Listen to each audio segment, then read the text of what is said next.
Hello दोस्तों, एक बार फिर आप सभी का स्वागत है हमारे यूट्यूब चैनल में। और आज का पहला क्वेश्चन है, अंतर्राष्ट्रीय सौर गठबंधन किसके द्वारा लॉन्च किया गया था? आपका पहला विकल्प है नरेंद्र मोदी, दूसरा नवाज शरीफ, तीसरा बराक ओबामा और चौथा है डेविड कैमरून। तो हमारा पहला आंसर नरेंद्र मोदी सही होगा। अंतर्राष्ट्रीय सौर गठबंधन नरेंद्र मोदी द्वारा लॉन्च किया गया है और इसमें अब तक 123 देश जुड़ चुके हैं। इसका मुख्यालय हरियाणा में है। इसका मुख्यालय हरियाणा में है, जो साल 2016 में स्थापित किया गया था। इस सौर ऊर्जा भविष्य का स्वच्छ ऊर्जा है।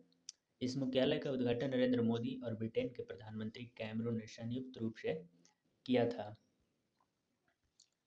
दूसरा क्वेश्चन है, इसरो द्वारा निर्मित पहला विशिष्ट मौसम उपग्रह मेटसेट क्या है?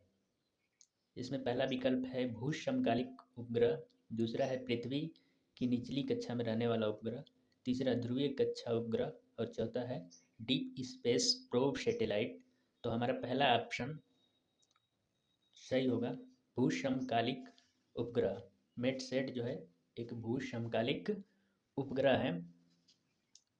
अगला क्वेश्चन है हमारा, निम्नलिखित में से किस देश में सिंधु नदी प्रवाहित नहीं होती है?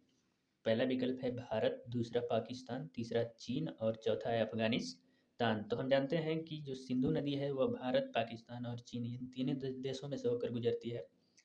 तो हमारा लास्ट ऑप्शन 4 नंबर सही होगा। सिंधु नदी अफगानिस्तान देश से होकर गुजरती नहीं है।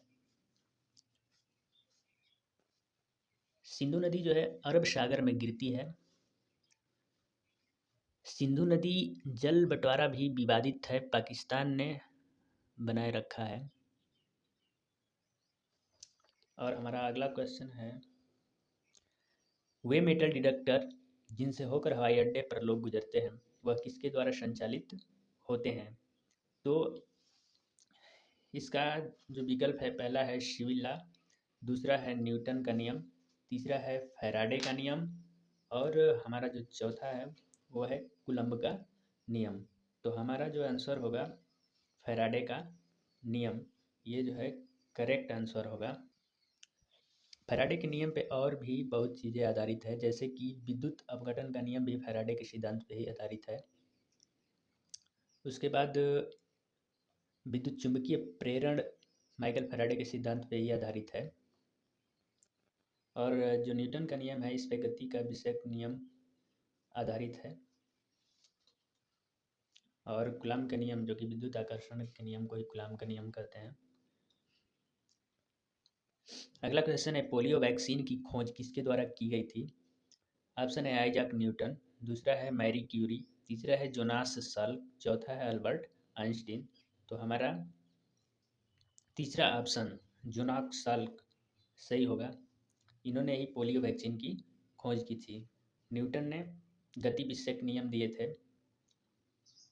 अल्बर्ट आइंस्टीन जो कि अपने सदी के बहुत ही महान वैज्ञानिक थे और इन्होंने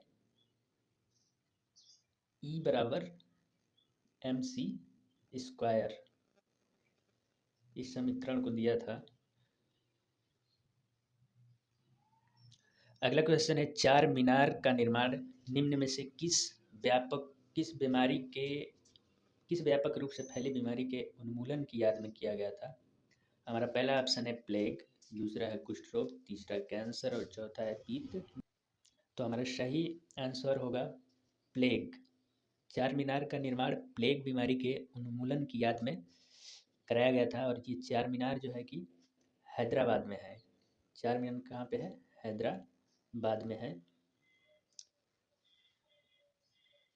हैदराबाद में हुसैन सागर झील भी है जो कि बहुत ही महत्वपूर्ण है, बार बार पूछता रहता है।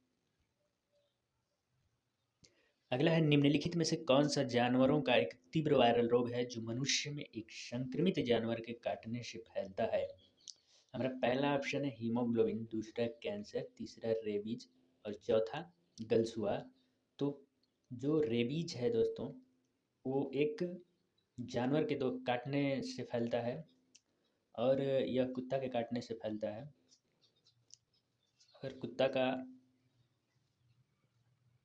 कुत्ते का जो लार होता है वो मनुष्य के रक्त के टच में आ जाता है, जिससे वायरस हमारे पूरे शरीर में फैल जाते हैं। नेक्स्ट क्वेश्चन है, एक ऑक्सीजन परमाणु में कितने संयोजी इलेक्ट्रॉन होते हैं? तो किसी भी तत्व में, जैसे कि ऑक्सीजन है, इसमें परमाणु क्रमांक इसका जो है कि 8 होता है। और यदि हम इसका अगर इलेक्ट्रॉन विन्यास करें तो 2 और 6 होता है। और ये जो बाहरी कक्षा में जो इलेक्ट्रॉन है 6, यही जो है कि संयोजी इलेक्ट्रॉन होते हैं। इस प्रकार से हमारा आंसर बी करेक्ट होगा। अगला क्वेश्चन है, भारतीय संविधान के किस अनुच्छेद में वित्तीय आपातकाल से संबंधित प्रावधान वर्णित है? तो इसमें पहला विकल्प है अनुच्छेद 148, दूसरा अनुच्छेद 143, तीसरा अनुच्छेद 360 और चौथा अनुच्छेद 72। तो हमारा जो तीसरा अनुच्छेद 3 नंबर विकल्प है अनुच्छेद 360 वो सत्य होगा। भारतीय संविधान के अनुच्छेद 360 में वित्तीय आपातकाल का प्रावधान किया गया है। भारत में 3 प्रकार की आपातकालीन शक्ति राष्ट्रपति को प्राप्त है। पहला राष्ट्रीय आपातकाल जो कि 352 में वर्णित है। दूसरा राज्य में राष्ट्रपति शासन अनुच्छेद 356 और वित्त आपात अनुच्छेद 360 के तहत आता है। भारत में वित्तीय आपातकाल अब तक लागू नहीं किया गया है। वित्तीय आपात बिना संसद के अनुमोदन पर 2 माह तक रह सकता है। और आज हमारा आखिरी क्वेश्चन है, 5 ओम प्रतिरोध वाले एक परिपथ में यदि धारा में वृद्धि होती है तो वोल्टेज क्या होगा? घट जाएगा, दूसरा ऑप्शन बढ़ जाएगा, तीसरा समान रहेगा और चौथा 0 हो जाएगा। दोस्तों, चूँकि हमें पता है कि V बटा में I बराबर R, जो कि ओम का नियम है, अगर वोल्टेज बढ़ेगा तो हमारा प्रतिरोध कम होगा और प्रतिरोध कम होगा तो हमारा वोल्टेज क्या होगा? बढ़ेगा। प्रतिरोध कम होगा तो धारा जो है कि बढ़ेगा, और यदि वोल्टेज बढ़ेगा तो धारा भी क्या होगा? बढ़ जाएगी। तो हमारा आंसर, धारा वृद्धि होती है तो वोल्टेज क्या होगा?